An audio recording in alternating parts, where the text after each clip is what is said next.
That has nothing to do with this. Oh, yes, it does. It's called hypocrisy. When one set of protesters who did go out to harm police officers are pardoned, and another woman who's sitting there in her car is shot to death, that's called hypocrisy. That we can't talk about what actually happened here. Political tensions boiled over on CNN's Newsnight as Ana Navarro faced off against defenders of the Trump administration's recent tactical shifts.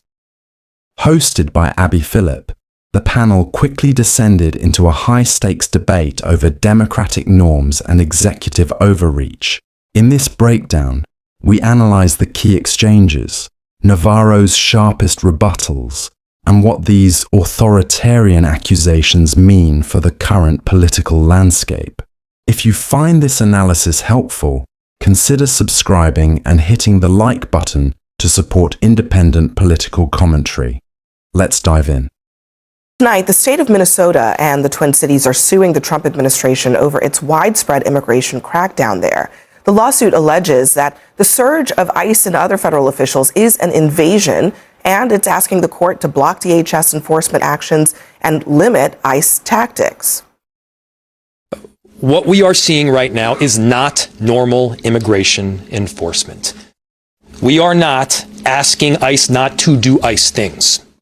We are asking this federal government to stop the unconstitutional conduct that is invading our streets each and every day. Sources tell CNN that 1,000 additional ICE agents are deploying to Minneapolis on top of the 2,000 that are already there. Now, all of this as protesters in Minneapolis and across the country continue to speak out against ICE and last week's deadly shooting. Now, that's something that the White House has a big problem with. And I think it's very striking that all weekend long you had agitators and violent American citizens out in the streets of Minneapolis protesting. Protesting what exactly? Apparently they are protesting the removal of heinous murderers and rapists and criminals. So obviously they're not protesting the removal of heinous murderers and criminals. But I do think that there is something that is happening on the ground in Minneapolis that the White House is on the defense about.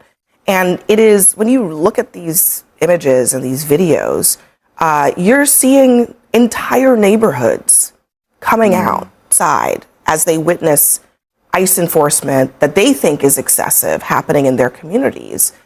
And that, I think, is part of what is going on here, that now the administration is trying to figure out ways to say, well, Americans, you're being lied to. What you're seeing is not what you're seeing. I mean, we all saw what we saw, right? We all saw that video. And as much as the administration wants to gaslight us into thinking that it's something that we didn't see, we all saw a woman murdered in cold blood by an ICE agent who the administration is saying was so traumatized with PTSD from having been dragged by a car months prior that he had no choice but to pull a gun on this woman and murder her. And my answer to that is, why in the world was he allowed to carry a gun and act as a law enforcement officer if he had PTSD? I mean, it just underscores to people how these ICE agents are untrained, unequipped, have no idea how to deal with normal people on a daily basis. And look, this is a breaking point, I think, for a lot of people, what happened in Minneapolis. I think this is a moment where people realized that this could be them, that they could be driving their kid to school, coming home, see something, stop, have somebody say to them, drive away, have somebody else say to them, get out of the car. They heard or misheard something, and all of a sudden you're dead within a span of about 60 seconds, if not less. And when you see something like that, I think we all understand that this could happen to any one of us. This is a breaking point for a lot of people in America, even people who are not political before understand what a problem this is now. There's a lot to criticize when it comes to the rhetoric coming out of this White House, but there's a lot to criticize out of the president's critics as well. It was not a murder. It's not malice aforethought. Nothing has been proven in court. He called her an effing you-know-what. We do not in this country adjudicate issues like this based on fragmentary evidence in the court of public opinion. He adjudicated it by executing her. And it could not happen to anybody else. This is not something, because can we spare? We need to pause there because the reality on the ground contradicts the rhetoric we just heard. Legal analyst Julie Roginski's warning isn't just theoretical, it's already happening. Take the viral footage out of Minnesota today. A woman, completely uninvolved in local protests, was simply driving to a medical appointment. Despite her neutrality, ICE agents reportedly intercepted her vehicle, forcibly cut her seatbelt, and took her into custody. This isn't just about activists. It's about a breakdown of due process that can impact any citizen caught in the wrong place at the wrong time. The claim that bystanders are safe simply doesn't hold up under scrutiny. 2 seconds. This was a tragedy, and I think most Americans look at this and say this should not have happened. But it should not have happened for a variety of reasons. So we can spare a moment to think of the people, the American people, who voted in a president who said, I'm going to execute a mass deportation program, and it's going to be messy because there are going to be a lot of new personnel coming on board. There's going to be a lot of new tactics that we're going to deploy. And yet it's necessary because of the immigration that was led into this country under Joe Biden. And two, there is a network of activists who put people in very dangerous situations. They train them to confront law enforcement in the course of their duties. And they put themselves in danger in the process. So, I would not be in that situation. The first person who adjudicated that tragedy was Kristi Noem, right? Who before the body was cold, who spoke irresponsibly. So too did Tim Walz, who started invoking Gettysburg the day of. Yes, but she set the tone by being the first one out of the gate within minutes, before she had any information, before she had any facts, calling her a domestic terrorist. And I think we should all be calling for? I think we should be calling for an investigation that includes local law enforcement so that there is some credibility, so that people who think that one side is biased or the other side is biased, I would like to see both sides cooperating on a credible investigation, because I think Renee Nicole Good's son deserves answers. I think this country deserves answers. And I think Donald Trump did say he was going to do massive deportation, but he said over and over again, he campaigned over and over again on deporting heinous criminals, the worst of the worst. And the vast majority of the people that have been deported are not the worst of the worst. There's decent people who, some of them were here under some color of law, some of them were here undocumented, some of them have been sent to the worst hellhole in Central America where they have been tortured without violent criminal records. So he lied about that. Carolyn Levitt is lying about that. And I think you are seeing protests, not just in Minnesota, all over the country. This country is sick of the performative, extreme cruelty being done on a daily basis on the streets of America. I just want to show you guys something, because this is video. This is just one glimpse of some of the interactions that have been going on in Minnesota. This is a video taken at a gas station where ICE was engaging in an enforcement action, but they're engaging here with a protester, and you see there the ICE officer pushing him, then pursuing him, then a pylon is happening. Now, again, ICE does have to do their job. I understand that. But protesters have a right to record. They have a right to talk shit if they want to. There's no obligation to have respect for law enforcement in this country because we are a free nation.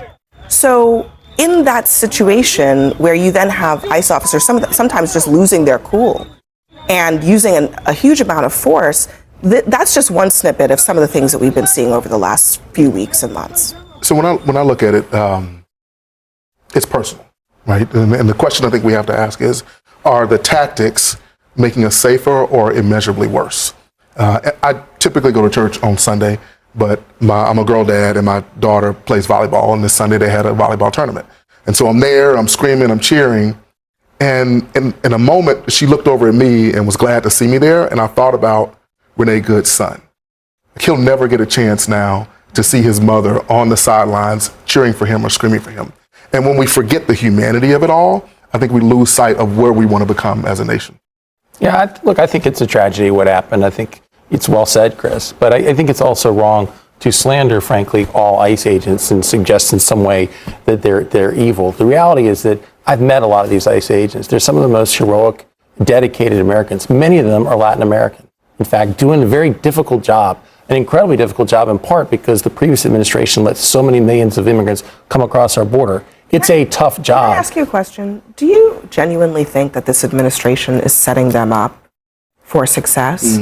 Because we've had past presidents deport millions of people in this country without seeing these types of scenes, without raising the threat level against ICE agents, because they are being put in communities in ways that expose them, and also that increase the conflict between ICE and regular Americans. It's funny, Chris, I agree with Anna's point. The reality is that Kristi Noem should have never, made allegations in the aftermath of that. And there's no evidence to suggest that she was a domestic terrorist. At the same time, I think people jumped to quick conclusions about what the ICE agents did and said that, that the vehicle wasn't being used as a weapon when further evidence suggested it was. So I think we need to let the investigation play out. Both sides need to calm down the tempers a little bit and let ICE do its job. Do you think the investigation should include Minnesota local Probably. enforcement? I think that's fair, right? Speaking of Minnesota, let me just play this because I think this is super interesting. This is the Minneapolis police chief talking about one of the reasons why they're suing. What is the impact that ICE on the ground has had on local law enforcement, their ability to respond to 911 calls? Listen. So we've just gotten a pretty dramatic increase in 911 calls from people in the community related to a lot of the street enforcement that's happening. I mean, it's everything from people are being arrested and their cars are left in the roadway, sometimes blocking the street. In one case, left when it wasn't even placed in park and was rolling down the road. Even this morning, we've gotten calls for individuals who were pepper sprayed by ICE. There's just a variety of calls for service that we then have to manage and triage that were not happening before. A community under siege and a public left wondering where the line is drawn. CNN's Abby Phillip recently highlighted a disturbing report from the Minneapolis police chief that paints a grim picture of the current state of the city. We're not just talking about headlines. We're talking about the reality of daily life for the people on the ground, the local reality. Imagine trying to navigate your neighborhood while facing constant harassment or the threat of an altercation. We've seen reports of residents being confronted and doors being breached. It raises a critical question. In a city like Minneapolis, has the simple act of going to a restaurant or a doctor's appointment become a calculated risk? The human cost. Consider the case of a local woman simply trying to reach her medical appointment, only to be caught in the crossfire and forcibly removed from her vehicle. This isn't an isolated incident. It's a symptom of a much larger breakdown in public order.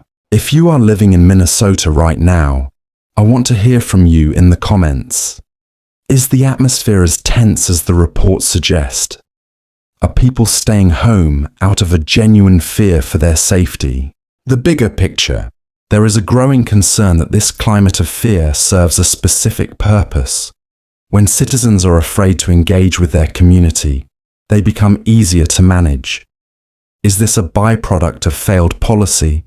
Or is it a more calculated move to suppress dissent and demand total compliance? As we see more authoritarian tactics taking root in local governance, the line between public safety and public control continues to blur.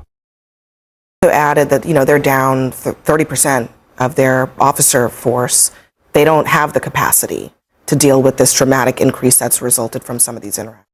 Yeah, it's very disruptive. And I wish it was not a policy that this administration was pursuing in this particular form, although I think deportations are something Americans voted for and want.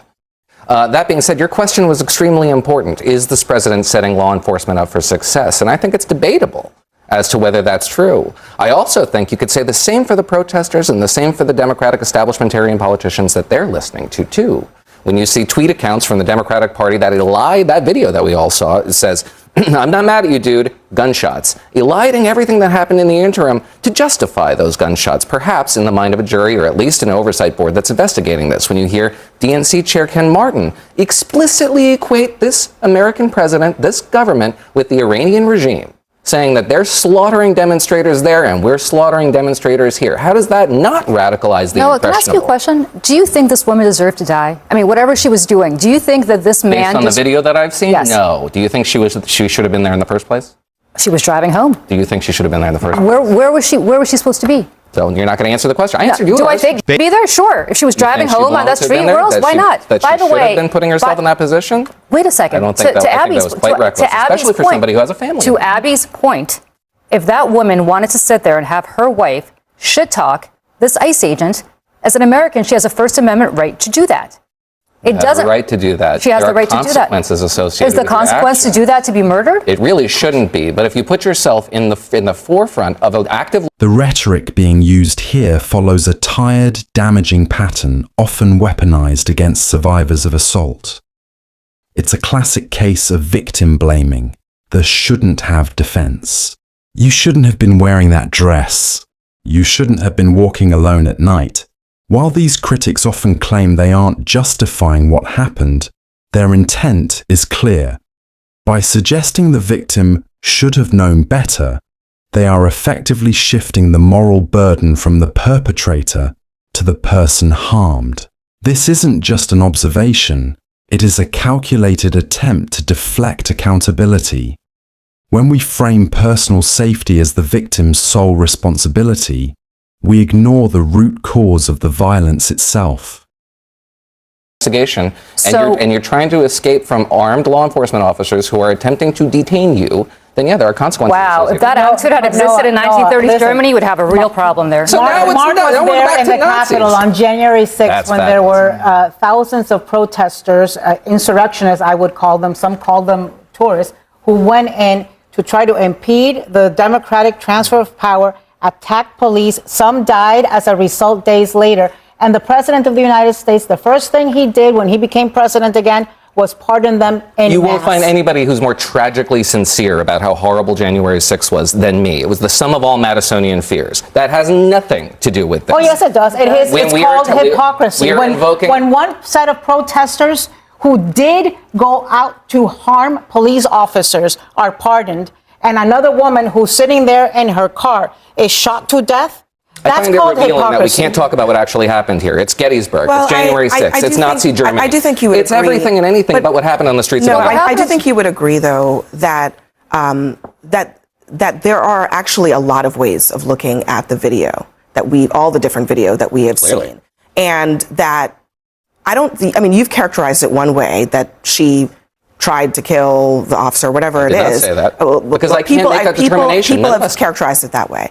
But I also think in the same way that the officer didn't wake up that morning and say, I'm going to kill a protester, she didn't in that moment. It's possible, and I think maybe even likely, that in that moment, never did she intend to hit the officer or anyone else with her vehicle. And if that's the case, that also matters, wouldn't you say? It certainly matters. And none of us have the evidence here to make that determination. That's all I'm saying. I mean, I'm not trying to argue with you. But that's also not the same thing as saying she was merely driving home or she was merely sitting in her car. Well, look, that's not what the video shows. Even if she were not merely driving home, even if she were there in protest, if she was attempting to flee the situation and not intending to kill anyone, not intending to run anyone over with her vehicle, all I'm saying is that should matter. Sure. That should matter. I don't think you have disagreement on that. What I saw was her trying to block the street. There were cars that were able to go around her car. I didn't see her being violent. I didn't see her engaging in a way that was not civil. We don't know what preceded that. We also did see the law enforcement ask her to get out of her car and she refused. Well, we also saw. So look, we can all acknowledge it's a tragedy. But it's not as if she was merely just driving home either. We all saw a police officer take his camera, film with his left hand, and shoot her with his right hand, right? This isn't somebody who was sitting there worried for his life. He wasn't worried for his life. A point that the mayor of Minneapolis made that I thought was very interesting and important. He talked about the percentage of undocumented aliens in Minnesota in comparison to places like Florida or like Texas. And so I think and how much higher it is in Texas and in Florida, where there are no ICE agents running through the streets and dragging people. And he's making the point about this being selectively political, right? And only sending it to the blue states. I think that's a very strong legal point as they go into the courts. We'll see how that unequal treatment. We will see how that plays out. The line has been drawn. As political tensions reach a fever pitch, a single question is beginning to define the upcoming midterms. Is the current use of federal enforcement a legitimate security measure? or a calculated effort to silence opposition. The core conflict. During a recent heated exchange, commentator Ana Navarro pointed to a concerning trend: the concentration of enforcement actions within specific blue districts. Critics argue this isn't about policy, it's about optics. The goal? To instill a sense of hesitation and discourage public dissent before voters head to the polls. We are seeing a growing theory that these incidents are a trial run for November.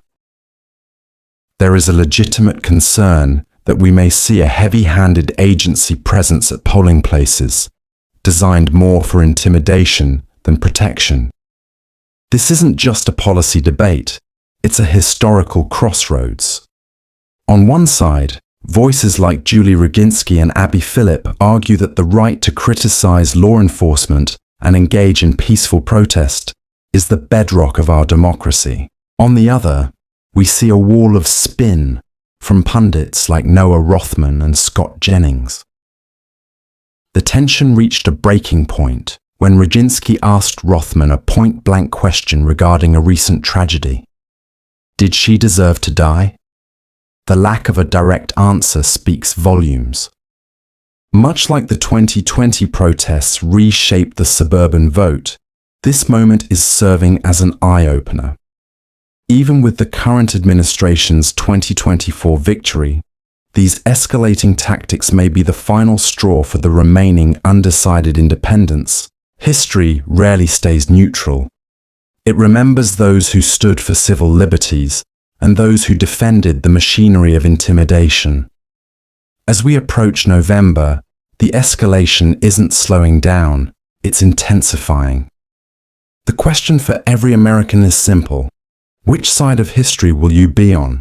Are we heading toward a future where dissent is a right or a liability? Let me know your thoughts in the comments, keep it respectful, but let's get the conversation going. If you found this analysis helpful, make sure to like the video and subscribe for more.